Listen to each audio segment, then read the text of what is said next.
시청자 여러분 안녕하십니까.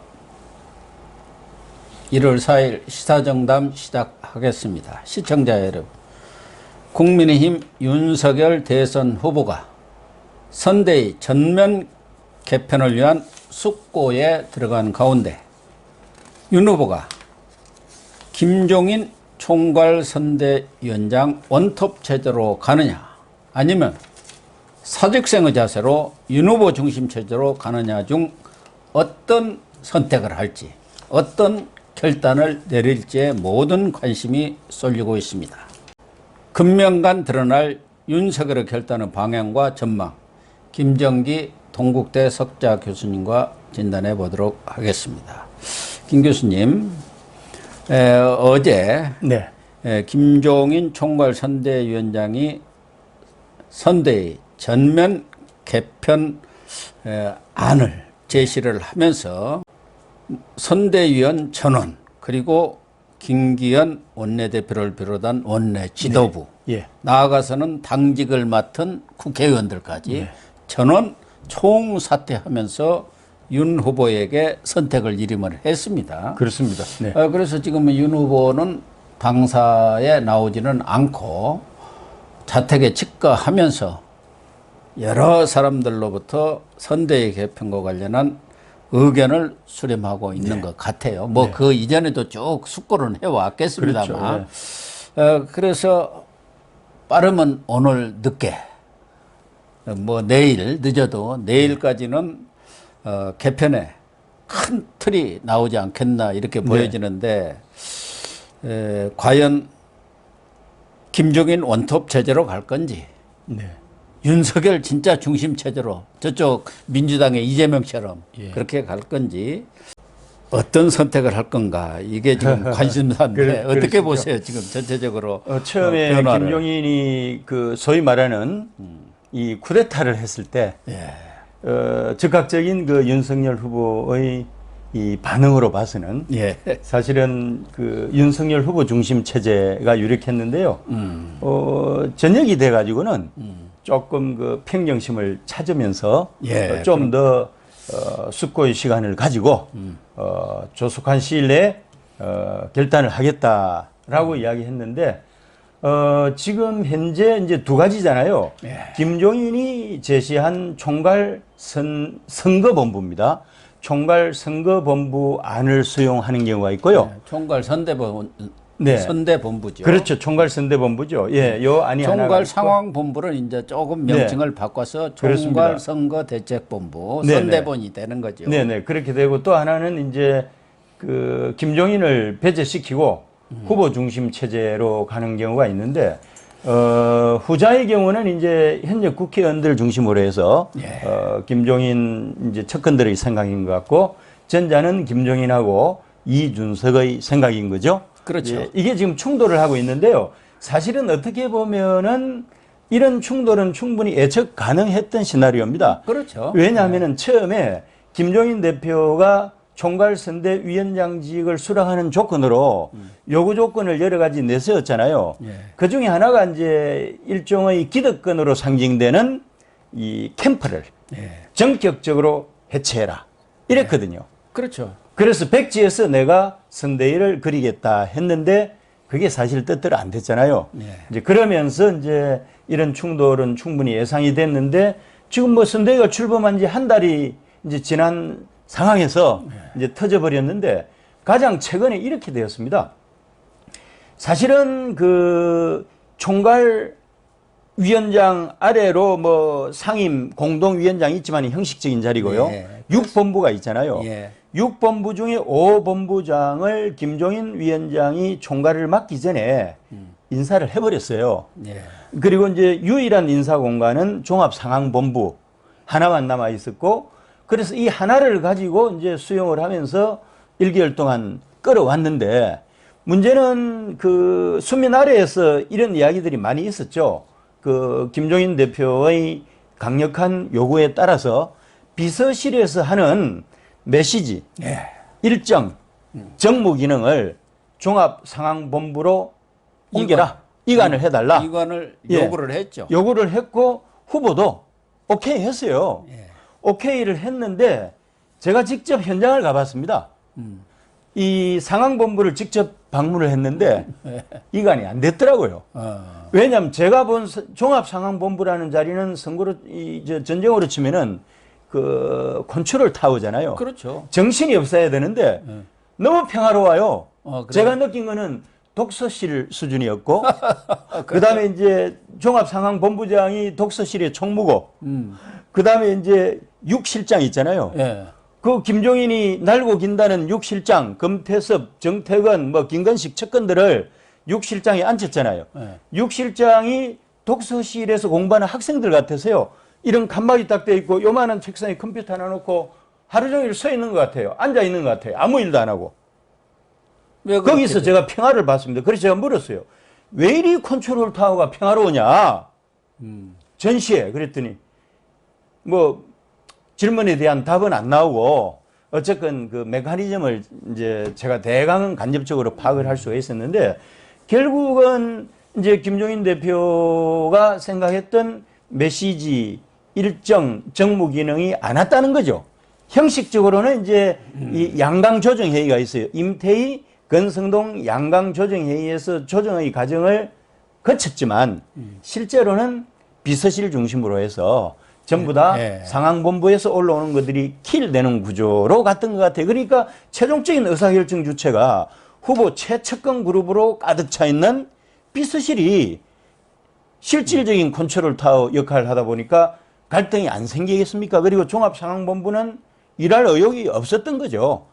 그런 상황이 이제 오늘날 하면서 터지기 일보 직전으로 가다가 김종인 대표도 본인이 장기가 뭐죠? 큰 그림 그리고 메시지 생산하는 건데 본인께 하나도 반영이 안 되는데 존재 가치를 부각시킬 수도 없잖아요. 그러다 보니까 이제 계속 참고 하다가 이 쿠데타를 결국은 감행하게 된 것 같습니다. 아니 그러니까 그런데 지난 2일 아닙니까? 네. 이 지지율이 추락을 하면서 윤석열 후보도 비상체제다, 네. 비상상황이다 이런 인식을 갖고 2일 날 김종인 위원장하고 네. 오찬도 같이 오고 오찬했죠. 예. 만찬도 저녁도 같이 오면서 이 전반적인 선대위 쇄신 방안을 논의를 했고 그 자리에서 말씀하신 대로 네. 지금까지 이관한다고 해놓고 안 갔던 일정 메시지 정무 기능을 완전히 총괄 선거 대책본부로 이관을 하고 예. 또 메모드라고 하고 있는 이 6본부 체제든 선대위 전체도 좀 크게 손을 보는 쪽으로 네. 두 분이 합의를 했다는 것 아니겠습니까? 네. 그런데 그 다음날 그러니까 어제죠. 3일 아침 7시 이 총괄 본부장 회의 때도 김종인이가 얘기가 없었고 예. 그런데 9시 9시. 선대위에서 9시 선대위에서 나왔던 거. 그 시간에 윤석열 후보는 증권권에서 네. 개장식에 지금 가 있는 상황 아닙니까? 네.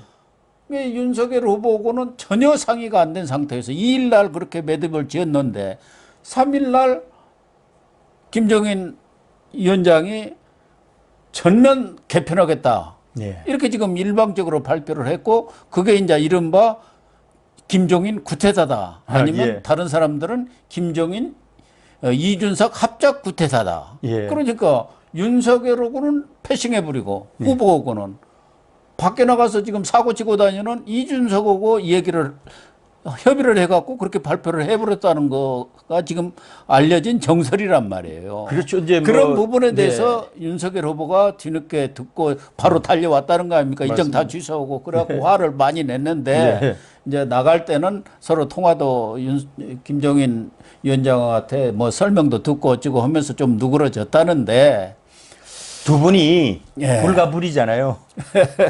불가불인데 그 사실은 이제 뭐 저도 좀 이 좋은 그룹 중에 하나인데요. 예. 사실은 그 이겁니다. 저는 이 근본적인 문제는 그 양대 세력의 그 싸움, 헤게모니 쟁탈전으로 해석을 할 수도 있겠지만은 가장 근본적인 문제는 후보 본인한테 있었다고 생각을 해요. 예, 그러니까 후보가 시무식 때 그 이야기를 했잖아요. 모든 게 제 탓입니다.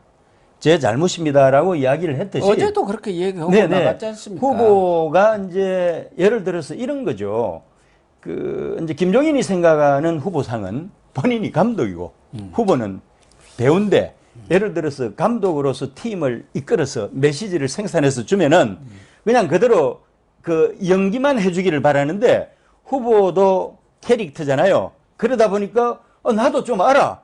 그래가지고 그 중에 뭐 한 3분의 1은 후보가 직접 고쳐버렸을 때 문제는 지금 현재 구조하에서는 비서실 그룹들이 쉽게 이야기하면은 좋게 말하면 핵심 그룹이지만 나쁘게 말하면 한강 그룹들 아니겠습니까? 아닙니다라고 말할 수 있는 사람들이 측근 그룹들 중에 과연 누가 있겠습니까? 그러니까 후보가 잘못된 길을 가는 것을 교정해 줄 수 있는 사람들이 현 비서실 체제로는 개선이 어렵다고 보고 비서실을 흡수한 종합상황본부 차원에서는 김종인 내가라도 바른 말을 할 수 있고 총괄본부장은 임태희 본부장이라도 바른 말을 해서 교정을 시켜서 갈 수 있다는 그런 생각을 했었겠죠. 네. 네. 그렇다고 봐야 네, 그렇게 봐야 되는 거죠. 그런 점에 있어서 지금 후보 측근 그룹하고 네. 김종인 총괄위원장이 생각하는 뭐 임태희 본부장을 비롯한 그쪽의 생각 간에 지금 충돌이죠. 충돌 내지는 갈등이라고 봐야 하는데 네. 그런 부분에 대해서 대다수 사람들은 뭐 윤석열 후보도 그렇게 느끼고 있고 이번이 어떻게 보면은 개편이라면 개편이랄까 이 마지막 기회 아니겠습니까? 네, 그렇습니다. 마지막입니다. 여기서 혁명적인 어떤 안이 나와야 할 것이다. 예. 기존에 또 절충을 적당히 해갖고 해서는 안 되지 않겠나. 네. 그런 생각이고 일각에서는 차라리 지금처럼 그런 전직 의원이랄까 다선 의원 중심으로 된 선대위 체제 또 나이 많으신 분들은 그런 체제를 싹 바꿔가지고 초재선이라든가 예. 젊은 의원들을 중심으로 예. 해서 정말 뛰는 네.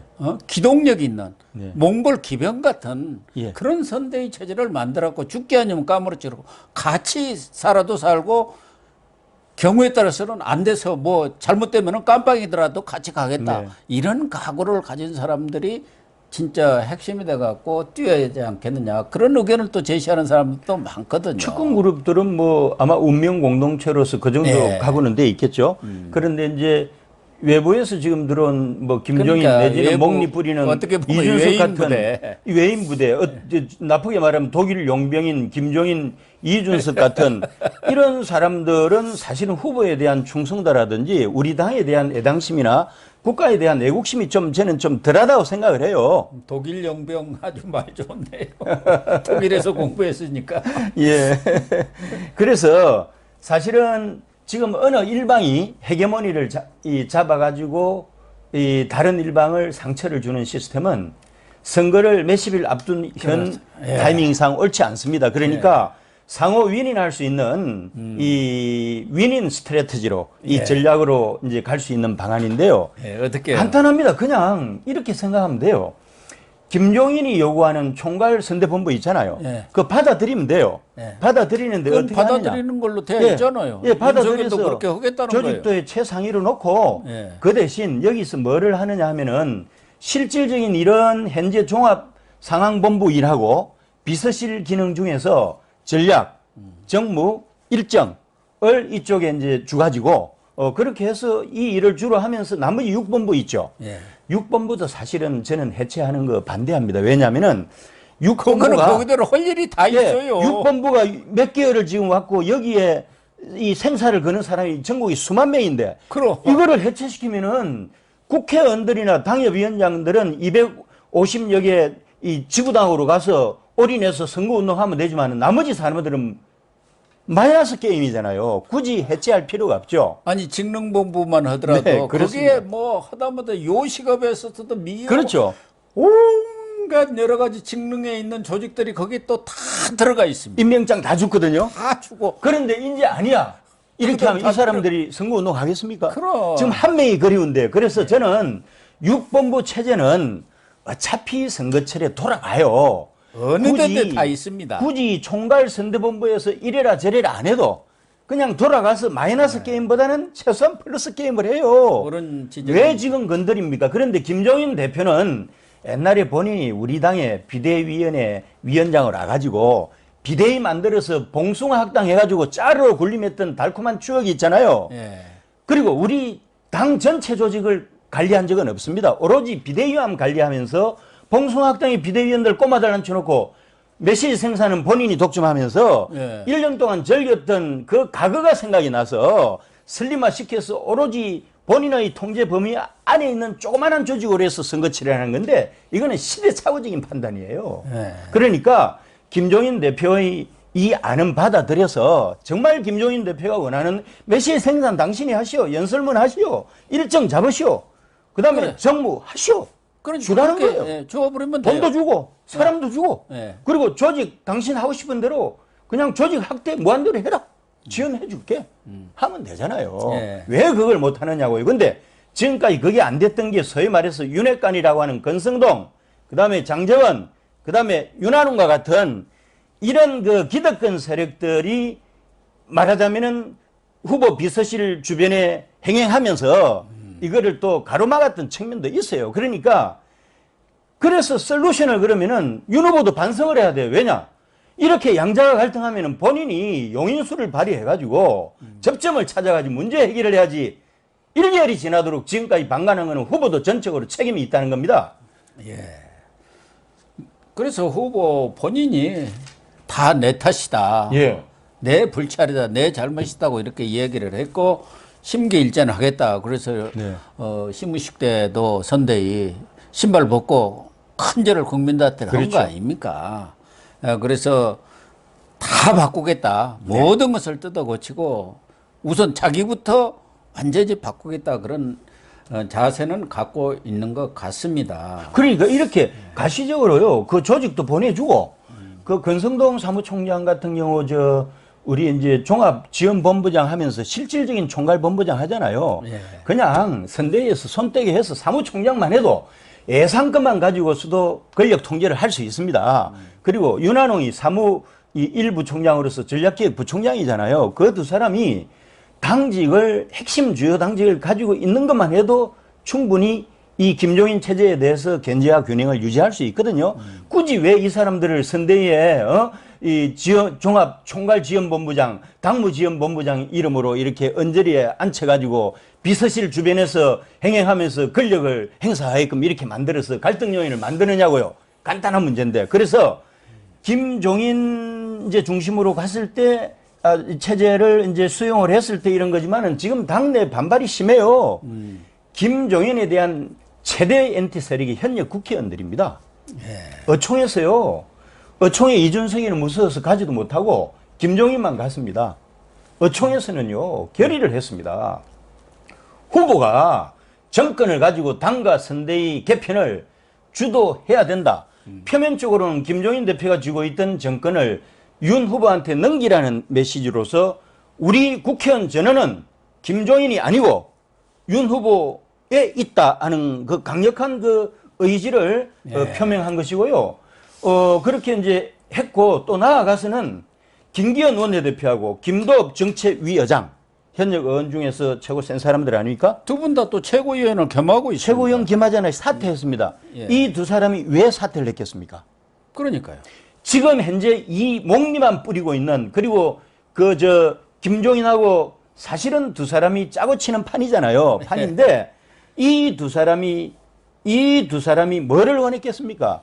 이준석 물러나라는 거잖아요. 같이 물러나자. 같이 물러나자. 기본적으로 더 책임을 져야 할 사람은 당대표 아니겠습니까? 맞습니다. 원내대표는 원내 전략을 책임지고 거기서 뭐가 잘못됐다면 원내대표가 책임을 지는 거지만 그렇죠. 원내대표가 이런 상황을 빚은 데 대해서 지도부의 입장에서 사퇴를 한다. 그러면 그 위에 있는 사람은 말할 것도 없는 거죠. 그런데 지금 안 하고 있는데 그 부분은 좀 뒤에 노는 일을 하겠습니다만.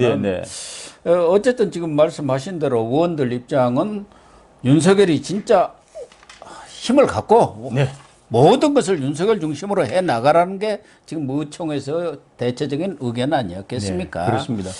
그런 면에서 지금 김종인 총괄선대위원장이 생각하는 것하고 좀 이 괴리감이 있단 말이에요. 네. 과연 그 중에 윤석열이 어떤 것을 선택하느냐의 문제인데 또 하나는 지금 김병준 상임선대위원장, 네. 김한길 새시대위원장, 네, 네, 그렇죠. 준비위원장 이런 사람들도 다 지금 사표를 내놓은 상황이에요. 예, 그런 상황이죠. 그러니까 일종의 윤석열은 처음에 생각하는 것은 이른바 삼김체제라는 거 아니겠습니까? 네. 선거를 총괄하는 것은 김정인이 하되 김병준은 좀 차기 정부에서 해야 할 일들을 준비하는 것. 또 김한길은 조금 여기에 참여하기 어려운 사람들, 네. 소위 말해서 이 합리적 진보랄까, 진보죠. 또 합리적 호남 진보죠. 세력까지도 이렇게 포괄하는 그런 쪽으로 새시대 준비위원회, 나아가서는 집권 이후에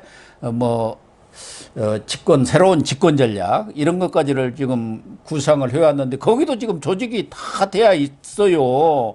그렇죠. 지금 새시대 준비위원회만 하더라도 4본부 체제입니다. 4본부가 5본부예요. 그 본부장들 다 있고 조직이 이미 만들어져 갖고 전국적인 조직이 막 되어 있어요. 이것도 건드리면 안 돼요, 지금은. 이 전시의 장소 바꾸는 것도 그렇지만 장소가 관리하던 조직을 개편을 하잖아요. 이거 지능 게임이에요. 사실은 처음에 저는 윤석열 후보가 김병준하고 김한길을 끌어들이는 것 자체가 이 집권에 대한 선거 승리에 대한 지나친 확신이 기인했고 그래요. 그 이후에 정계 개편까지 생각했는데 너무 조급하게 판단을 했다고 보고요.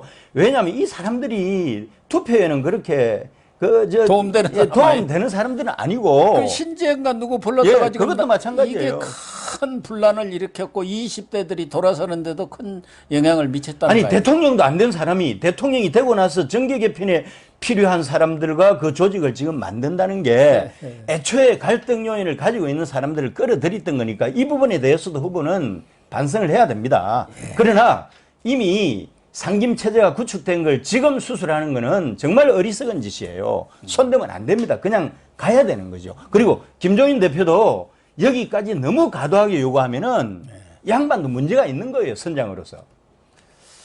그래서 지금 이제 그 현역 국회의원들이 뭐 결사적으로 지금 항전하는 거죠. 왜냐하면 김종인 대표 비대위 체제하에서 김종인 대표를 겪어봤잖아요. 겪어본 사람들이에요. 겪어봤으니까 지금 예. 그동안 어떻게 됐든 본인은 자기한테 힘이 안 왔다고 하지만 네네. 한 달을 지내는 동안 그럼 조직을 못했다고 한다면은 메시지를 나름대로 정책이라든가 그렇죠. 또 뭐 여러 가지 낼 수 있는 그런 것들이 있는데 아무것도 안 하고 또 이미 11월 5일 날 네. 후보가 선출이 됐는데 김종인 위원장이 오냐 안 오냐를 가지고 한 달을 허비해버린 한 달 겁니다. 허비했습니다. 예. 그리고 와가지고 또 한 달을 허비 근데 옮겨요. 지금 2달을 지금 허비한 두 거예요. 달을 사실은 참. 김종인 이준석 때문에 허비해버린 거예요. 정말 그 와중에 참 이제 김건희라는 네. 이 사건이 터지기는 해서 그게 네. 또 크게 영향을 미쳤지만 그렇죠. 전체적으로 보면은 김종인 때문에 2달이 가버린 거라니까요. 지금 결국 요 최근에 여론조사가 하향 곡선을 그리는 것도 김건희 넉장 대응에 김종인 그 이준석 목리 뿌리기에 그다음에 박근혜 사면 이 세 가지잖아요. 세대별로 골고루 영향을 주거든요, 이게. 참 윤 후보로서도 일생일대 예. 또 어떻게 보면 정치 리더십이 이제 판가름 나는 결단을 앞두고 있습니다. 그렇습니다. 오늘 내일 뭐 금명간에 판가름이 날 것이고 아마 윤 후보로서도 선택에 참 어려움이 있을 겁니다. 저희들이 봐도 딱이 이거다. 하기에 어려운 측면들이 다 있거든요. 예를 들면은 윤석열 후보가 정치를 그동안 오래 해왔다면은 뭐 크게 문제가 될 거 없어요. 자기 중심으로 내가 잘 아니까 하는데 윤석열 후보가 정치를 잘 모르고 선거도 처음 치러 보니까 누군가가 코치를 해야겠다. 하니까 이게 상황이 어려워지는 거예요. 저쪽 같이 이재명이 같이 선거에 오래 해가지고 많이 치러가지고 달인들은 그런 게 필요가 없어요. 옆에서 누가 좋은 그룹이 좀 있을 수는 있지만 송영길 같은 건 보이지도 않잖아요. 예, 보이지도 않죠. 예, 이 사람이 잘 아니까 그리고 그 사람만 떠받쳐 주면 되는데 지금 윤석열 후보는 정치를 모르고 선거를 모르다 보니까 이 사람이 코치하고 저 사람이 코치하다 보니까 이렇게 종합적으로 여러 판단하기 참 가지 어렵죠. 좀 실책도 있고 뭐 시행착오도 많이 겪었는데 이번에 정말 사직생의 자세로 결론을 내리고 본인 얘기대로 심기일전 예. 정말 새 출발한다. 이제 원점에서 초심으로 돌아가서 출발한다. 이렇게 돼야 할 것 같아요. 그래야 그렇게 되면 얼마든지 저는 반대기가 있다고 봅니다. 윤석열 후보가 결국은 솔로몬의 지혜를 발휘할 거라 보고요. 예. 결국 저가하고도 이 저가의 동침도 하는데 예. 아니 독일 용병들 대표적인 노인네하고 대표적인 청년 두 사람이 와가지고 온몸으로 쌓아주겠다는데 돈 들어가는 것도 아니고 그 용인을 해서 적재적소에 해서 김종인 메시지 생산 정무 대응 잘하잖아요. 큰 그림 그리라고 그러고 이준석이 와서 너는 SNS만 해. 다른 거 하지 마. 홍보 손대지 말고 홍보는 그냥 10억을 주더라도 대한민국 대표적인 홍보 전문가 끌어들여 가지고 돈 투자해야 됩니다. 그냥 정권을 줘버리면 돼요. 이렇게 가면 되죠. 네.